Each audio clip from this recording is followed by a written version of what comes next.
Hola, buenos días compañeros, compañeras y profesora. Nosotros somos el equipo 2 y el día de hoy les vamos a hablar sobre el maya preclásico. Nuestro equipo está conformado por Judith, que nos va a hablar en qué se basaba su política y también hablar de cómo estaba conformada su economía. Por otro lado, María Fernanda nos va a explicar cómo era su arquitectura, desde cómo estaban construidas sus viviendas hasta la construcción de sus monumentos, etcétera, etcétera. Mi compañero Leonardo nos dirá cómo era su ubicación, tanto como en el espacio como en el tiempo. Por último, mi compañera Carla les hablará en qué se basaba su cultura y en cómo estaba conformada su sociedad.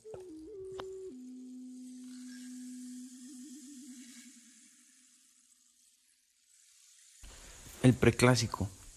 Para su inicio se ha situado en el año 2500 a.C. hasta el 200 después de Cristo, para cuando el estilo de vida sedentario y la práctica de la cerámica se generalizaron. La división histórica de preclásico, clásico y posclásico habla solo de la región conocida como Mesoamérica, donde las condiciones climáticas permitieron el asentamiento de las comunidades sedentarias. El preclásico tuvo una gran cantidad de cambios y por ello se tuvo que subdividir en tres épocas: preclásico temprano, el preclásico medio y el preclásico tardío.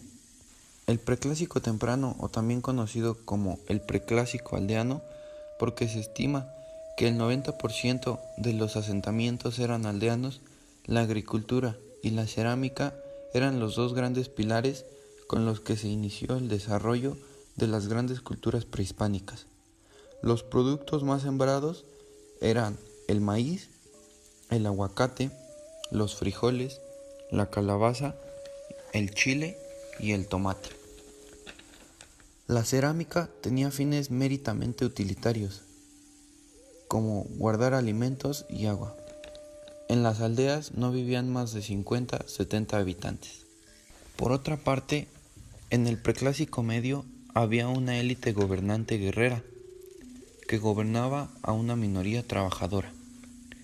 En las villas mesoamericanas se comenzaron a construir canales, terrazas y obras hidráulicas que comenzaron a mejorar la producción agrícola y favorecieron el incremento de la población.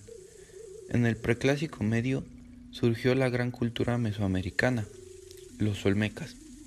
La historia oficial ha puesto a la cultura olmeca como la cultura madre de Mesoamérica, la que inició todo y de las que surgieron las demás civilizaciones. El preclásico medio se caracteriza por la uniformidad entre poblaciones.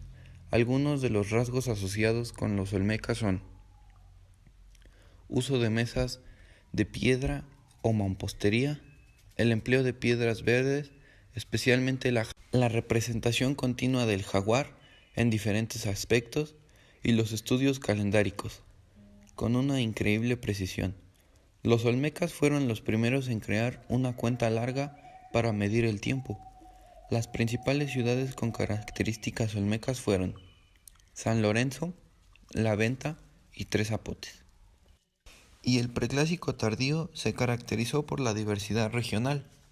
En esta época aparecen nuevos estilos arquitectónicos, con tendencias a la monumentalidad, cambios en la escultura, la cerámica ritual y el orden simbólico. En varias regiones hubo un crecimiento demográfico muy importante que permitió la consolidación de las noblezas regionales, que acapararon todas las funciones del gobierno. Para mantenerse en el poder, estas élites debían mantener un mercado fructífero, triunfar militarmente y organizar el crecimiento urbano. Para el inicio del preclásico tardío, las ciudades olmecas desaparecieron y surgieron nuevos centros de poder regional como Monte Albán en Oaxaca, Cuicuilco y Teotihuacán en el Valle de México, y Tikal en la zona maya.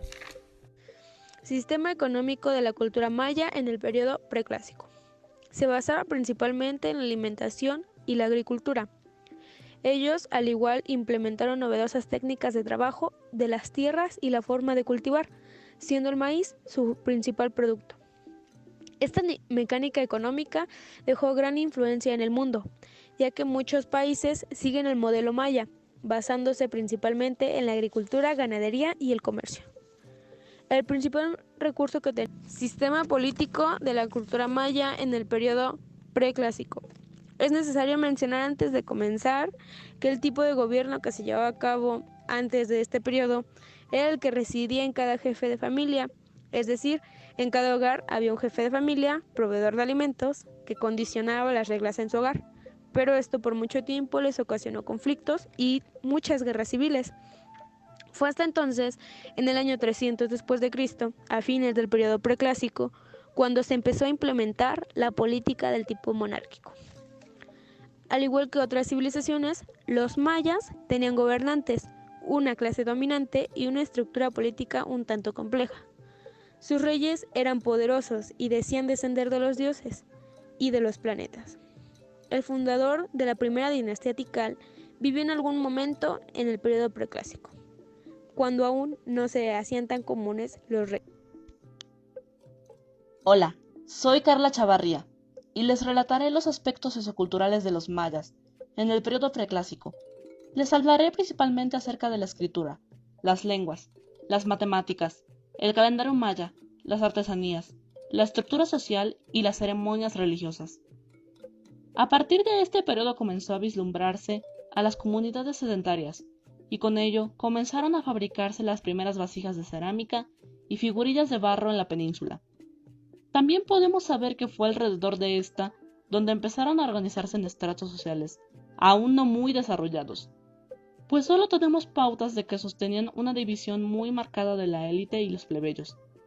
Aún no se constituían los demás estratos de clases sociales, aunque, además de esto, las familias de la nobleza, también llamadas clanes, establecían vínculos con su propio territorio al enterrar directamente a sus muertos en los límites de su hogar.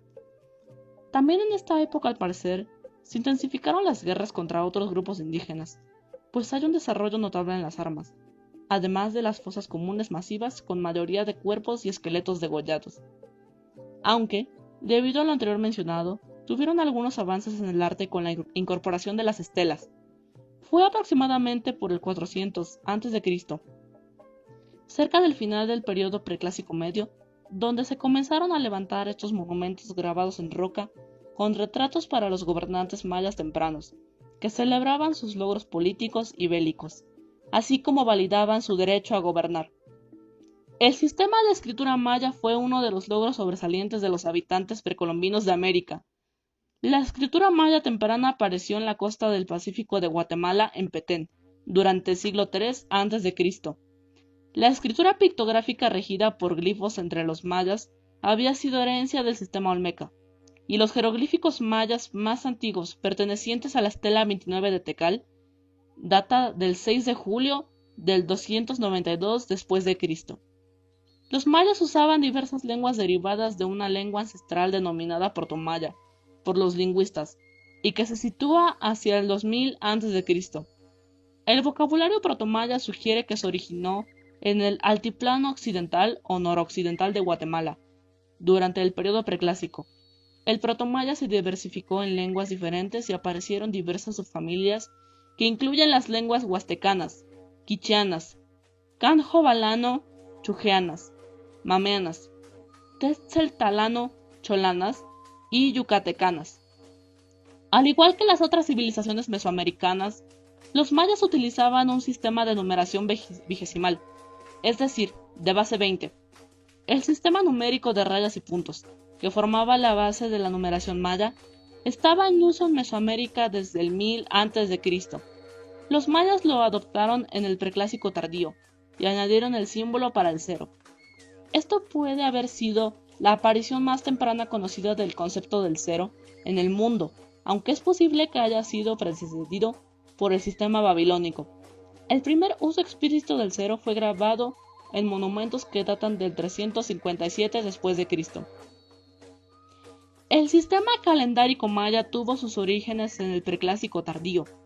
Ya desde este periodo se usaba el calendario con el sistema de cuenta larga o serie inicial, es decir, un calendario vigesimal de 5200 años de duración, el cual si se repite 5 veces completaría un ciclo de 26.000 tunes, equivalentes a 25.626.008 años. De esta forma se visualiza como un círculo estructurado en 5 partes, cada una de 5200 tunes, que es el ciclo 360 días.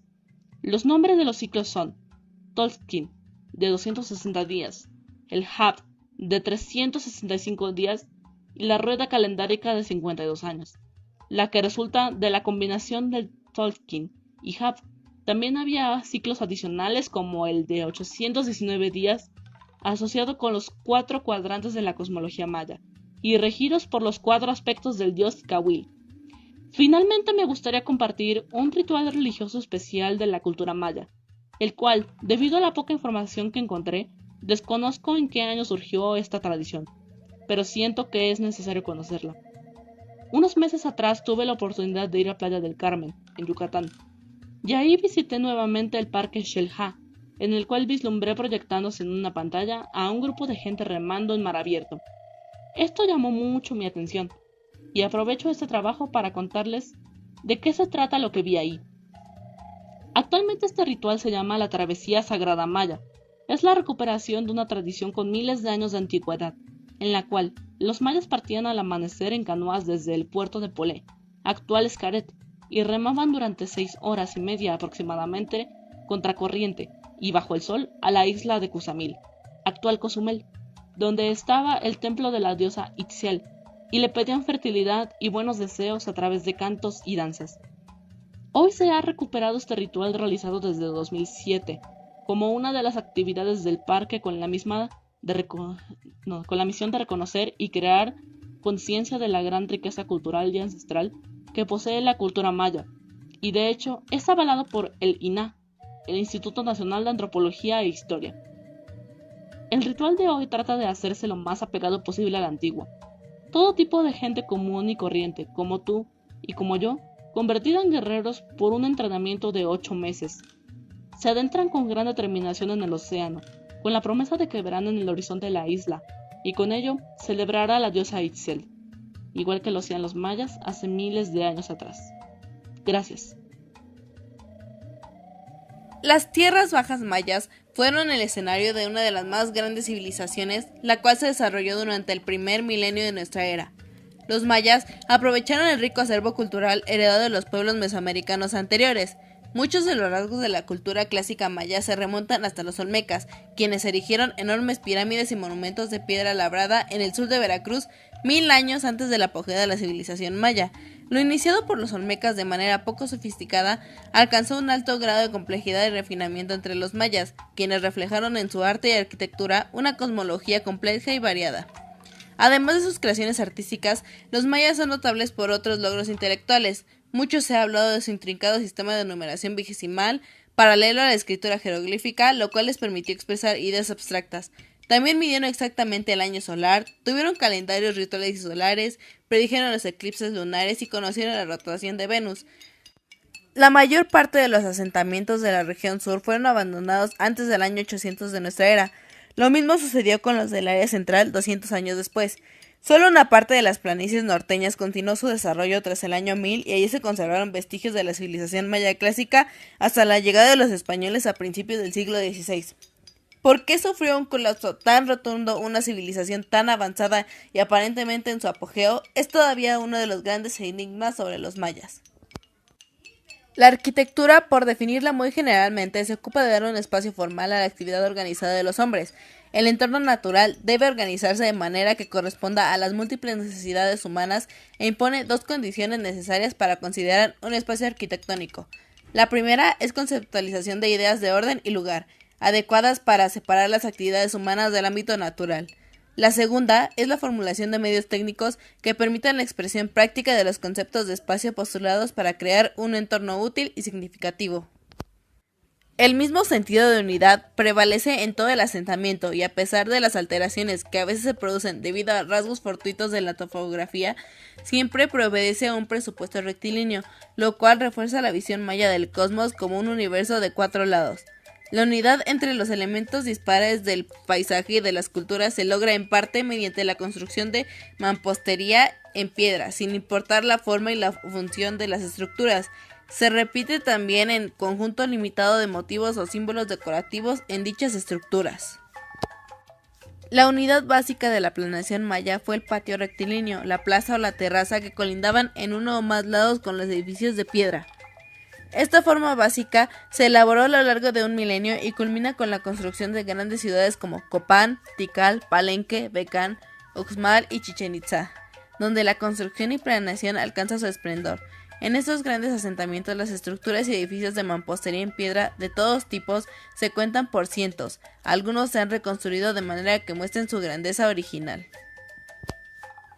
Los mayas construyeron gran cantidad de edificios y subestructuras, desde los muy reducidos de un cuarto sobre plataformas bajas hasta las estructuras muy grandes y elaboradas de niveles múltiples con veintenas de cuartos sobre amplias plataformas, elevadas pirámides escalonadas y pequeños templos, muchas de ellas con cresterías en paredes frontales, traseras y centrales. Los cuartos son relativamente pequeños en todas las construcciones mayas, cubiertos de arcos y falsos arcos que recuerdan la forma de una V invertida en los techos de paja, que seguramente son su antecedente más remoto. Rara vez encontramos edificios aislados y muchos forman parte de complejos muy ordenados, cuadrángulos, grupos de templos o conformaciones de acrópolis. Resulta casi imposible separar la arquitectura maya de la plástica, puesto que casi todas las grandes construcciones de piedra estuvieron decoradas con motivos labrados, pintados o de ambas clases. En el exterior, los paramentos inferiores, los superiores y las cresterías fueron base para esculturas y frescos, los cuales cubrieron sus superficies con símbolos realistas o convencionales. Los interiores fueron menos profusos, pero tanto en paredes como en arcos encontramos ocasionalmente pinturas murales o relieves de yeso. Algunas de las decoraciones externas fueron relieves en huecos semejantes a las estelas y altares. En algunas regiones fueron comunes los mosaicos de piedra labrada. En otras, el estuco modelado sobre armazones de piedra permite formas ricas y tridimensionales. Podemos afirmar que existe un doble propósito en la mayoría de las construcciones mayas. Sirvieron como espacio para actividades humanas específicas y también mostraron en la forma, acomodo y contenido simbólico de sus fachadas esculpidas un importante dato histórico sobre los mayas en su época preclásica. En conclusión, podemos decir que en una vasta y rica región de América, el pueblo maya creó una de las más originales y grandiosas civilizaciones antiguas. Los mayas no constituyen un grupo homogéneo, sino un conjunto de etnias con distintas lenguas, costumbres y realidades históricas, pero que comparten rasgos que nos permiten integrarlas en una unidad cultural. A la vez, esta unidad forma parte de otra mayor, la cultura mesoamericana.